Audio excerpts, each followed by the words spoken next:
el tema haitiano vuelve a estar en la agenda nacional.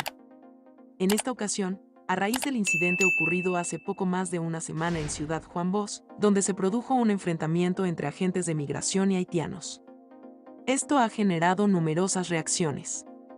Mientras unos califican estas medidas de abusivas, otros hablan de una ocupación haitiana y piden a las autoridades dominicanas aplicar mano dura.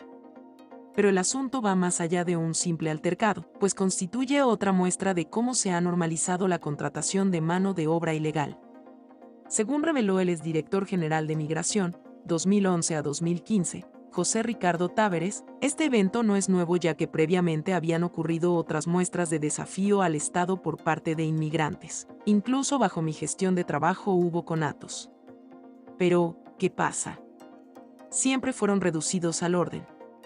En general, es la primera vez que la República Dominicana se puede graficar, documentar periodísticamente un nivel de insubordinación, sostuvo. Durante el programa de Nuria Investigación Periodística, se detalló los dos grupos de nacionales haitianos en la ciudad Juan Bos. El primero corresponde a los no residentes, que viven en zonas aledañas y que laboran para las compañías constructoras. El segundo grupo, según indicó Metellus Steam, de la Asociación Haitianos Residentes Ciudad Juan Bos, el segundo grupo está compuesto por aproximadamente 150 haitianos que sí residen en el proyecto. ¿Cuáles han sido las versiones tras el incidente? Los residentes en el proyecto alegan que ellos no fueron quienes recibieron a pedradas a los agentes de migración, y que el incidente no ocurrió en edificios habitados sino en la construcción del proyecto El Sembrador 2 y 3, dentro de la misma ciudad Juan Bos. En torno al hecho, hay otras versiones que aún no han sido confirmadas. Una establece que fueron residentes dominicanos de la misma comunidad que alarmaron a migración ante el gran número de haitianos residentes en la zona. Una segunda versión indica que mientras los inmigrantes trabajaban en la construcción, hubo un intercambio con un ingeniero y este llamó a la Dirección General de Migración. Tras estas versiones, el exdirector de Migración resaltó que la autoridad dominicana no puede descartar ese evento y debe someterlo a investigación. Durante la investigación, se conversó con un trabajador de la obra donde ocurrió el incidente, quien nació en territorio dominicano pero sus padres son haitianos. Fue detenido por 48 horas, depurado y posteriormente liberado. Prefirió mantener oculta su identidad para contarnos lo ocurrido y no mencionó el supuesto altercado con un ingeniero como la causa del incidente. El trabajador de la obra narró que las autoridades se lanzaron alrededor de las 6:30 de la mañana. Sabe que yo soy de San Pedro y duermo en la obra para economizar lo poco que me gano, porque no me da el pasaje. Duermo ahí y ellos se tiraron. Eso fue a pata, sacando gente de mala manera, pero lo que provocó en verdad provocó. Cuando se tiran vela, se tiran, par de obrero que estaban ilegal, le tiraron piedras a ellos, reveló el nacional haitiano. Dijo que la obra está semiparalizada debido a que solo 3 albañiles están trabajando. Además, sostuvo que los demás tienen miedo y por lo pronto no quieren reintegrarse. Indicó que solo de la constructora Bisonó, para la que trabaja, apresaron a decenas de personas, sin contar los de los demás desarrolladores inmobiliarios. Lo que dicen figuras públicas. Por su parte, dirigentes políticos y exfuncionarios dominicanos advierten que el incidente demuestra que hay una crisis de autoridad en República Dominicana. José Ricardo Táveres exteriorizó que el hecho, obviamente denota que la crisis de autoridad ya es del conocimiento de la comunidad haitiana, y que ésta está en disposición de replicar su cultura de insubordinación al orden a la ley en la República Dominicana. El abogado y dirigente político, Pelegrín Castillo, reveló que la autoridad de cara al país y de cara al mundo queda en una posición muy deslucida, una posición inaceptable.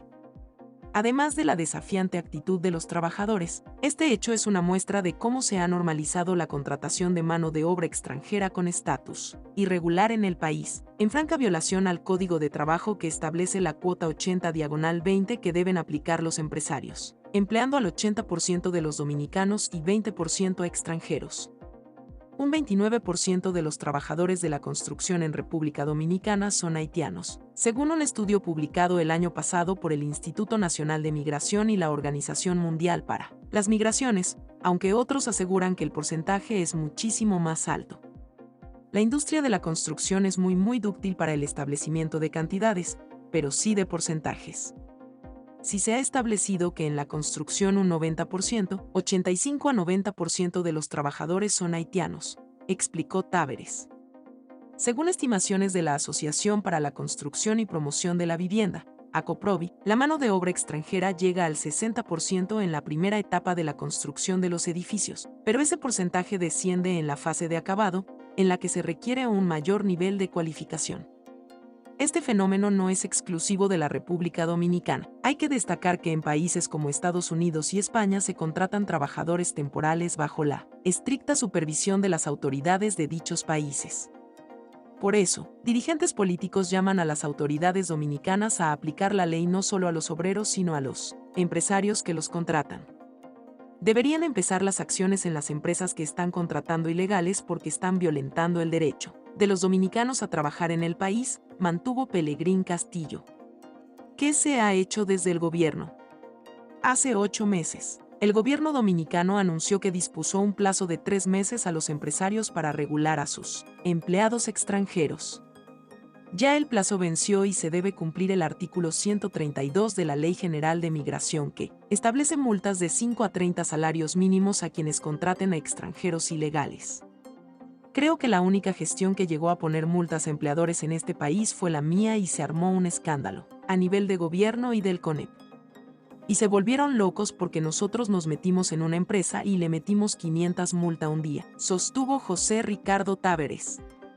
El coordinador de la Mesa Nacional para las Migraciones y Refugiados, MENAMIR, William Charpentier, informó que se detuvo más de 385 personas, de los cuales 350 y tantos fueron enviados para Haití y el restante despachado para sus casas por tener sus documentos al día, según precisaron las autoridades. Otra historia tras el suceso. En los días posteriores, los operativos no han cesado. Entre los afectados está una haitiana, madre de 2 niños de 8 y 6 años de edad, quien tiene 3 años residiendo en el país, 2 años y medio en Ciudad Juan Bos, donde alquiló un apartamento por la suma de $300 mensuales. Su visa tenía 2 meses vencida y fue llevada al centro de acogida vacacional Jaina, donde duró unas 10 horas detenida. No quiso dar a conocer su identidad por temor a represalias, pero nos contó que al intentar regresar a su casa, el abogado del propietario no le permitió entrar, por lo que actualmente se encuentra en el apartamento de una prima, mientras sus pertenencias siguen en la casa. Me siento mal y quiero regresar a mi país. Necesito la llave de la casa y recoger mis cosas, dijo la mujer. El miembro del colectivo haitiano CRD, Rudy Joseph, también fue detenido tras negarse a entregar a las autoridades su celular con el que había grabado un operativo en Ciudad Juan Bos y lo obligaron a eliminar el video. Me preguntaron por mi documento. Entonces cuando presenté el documento, porque yo tengo la cédula de residente, cuando presenté, no sé si él era un oficial de migración o si era un policía, o sea, un agente migratorio. De todas formas, me dijo que ese documento no es válido. ¿Por qué no es válido? ¿Por qué no? Ah, porque cualquiera puede sacar eso así, una impresora, exteriorizó el activista Rudy Joseph. De su parte, el abogado Pelegrín Castillo dijo, todo el que está medianamente informado sabe que aquí hay una fábrica de falsificación de documentos. Entonces detenerlo, llevarlo para depurarlo, porque lamentablemente todavía no tenemos un equipo en migración que detecte la autenticidad de los documentos. Sin embargo, William Charpentier refuta esta posición. Me parece un poco extraño porque en el otro periodo los inspectores de migración andaban con un aparato. Inmediatamente que abordaban el extranjero, se daban cuenta si el documento estaba legal o no, entonces constituye un retroceso. Reacciones tras el incidente en Ciudad Juan Bos. Ante todos estos hechos, tanto en perjuicio de los trabajadores de la construcción como de los residentes en Ciudad Juan Bos, ha surgido un desborde de reacciones tanto a favor como en contra a través de las redes sociales y artículos en prensa escrita. William Charpentier externó que las acciones por parte de la Dirección General de Migración debe realizarse, específicamente en la frontera, en los puertos y aeropuertos. En cambio, otros señalan que no se trata de una persecución pues la Dirección General de Migración tiene la facultad para realizar estos operativos y advierten de las consecuencias de no hacer cumplir la ley. Si el pueblo dominicano y sus autoridades, sus élites políticas, siguen haciendo el juego a las élites corporativas y a los intereses internacionales, pues obviamente preparémonos a perder el país.